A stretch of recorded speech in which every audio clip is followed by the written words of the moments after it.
Good evening, this is Nova Hart and you are watching AI Digify Squad TV. Today we will be talking about Gemini 2.0, Google new AI model for the agentic era. After 26 years of organizing the world's information, a tech giant has unveiled a major leap forward, Gemini 2.0. This revolutionary AI model is set to redefine how we interact with information and technology.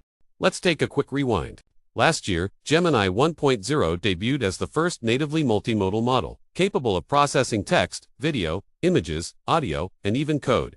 Millions of developers embraced it, transforming tools and services used by billions worldwide. Now, Gemini 2.0 takes things further, introducing powerful features like native image and audio outputs, advanced reasoning, and a brand new deep research tool that acts like your personal research assistant. But wait, there's more. AI-powered search is also leveling up. Gemini 2.0 brings cutting-edge reasoning to tackle complex queries, from advanced math to coding challenges.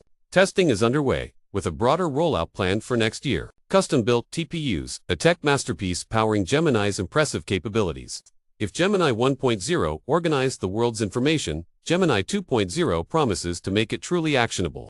The future is here. Folks, stay tuned as this next era unfolds. That's all for today's tech update on Digify Squad. See you next time with more exciting innovations.